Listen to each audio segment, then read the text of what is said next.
ખેડા જિલ્લામાં મુખ્યમંત્રી ભૂપેન્દ્ર પટેલના હસ્તે વિકાસ કામોનું લોકાર્પણ અને ખાતમુહૂર્ત કરાયું હતું। ડાકોરમાં યોજાયેલા સમારોહમાં મુખ્યમંત્રીએ 222.89 કરોડના વિકાસ કામોનું ખાતમુહૂર્ત અને લોકાર્પણ કર્યું। આ પ્રસંગે મુખ્યમંત્રીએ મહાશિવરાત્રી અને મહિલા દિવસની શુભેચ્છાઓ પાઠવી હતી। પીએમ મોદી શિવભક્ત છે અને દેશવાસીઓને પોતાનો પરિવાર માને છે તેમ જણાવી સરદાર પટેલ સહિતના શિલ્પીઓને વિકાસ કામો અર્પણ કર્યાનું તેમણે જણાવ્યું હતું।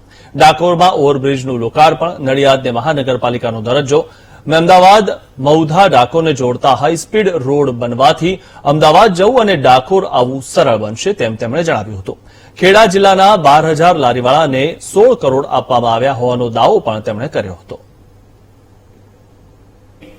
ખેડા જિલ્લામાં શિવરાત્રીના ઉત્સવની સાથે એવો જ વિકાસ ઉત્સવ રણછોડરાયના ધામ ડાકોરમાં આજે ઉજવાયો છે અને મોદી સાહેબની એક ગેરંટી સાકાર થઈ છે।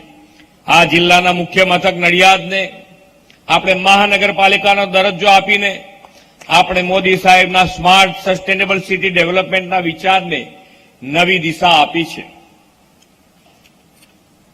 આજે જે દિશામાં આગળ વધતા ભગવાન શ્રી રણછોડરાય બિરાજમાન છે, ડાકોરની ભૂમિ પરથી ખેડા જિલ્લાને અંદાજે રૂપિયા 353 કરોડના બહુવિધ વિકાસના કામો મળી રહ્યા છે।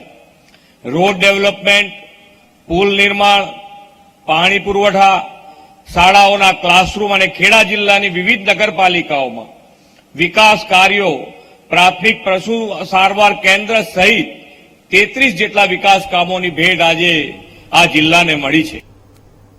અને હવે વાત કરીએ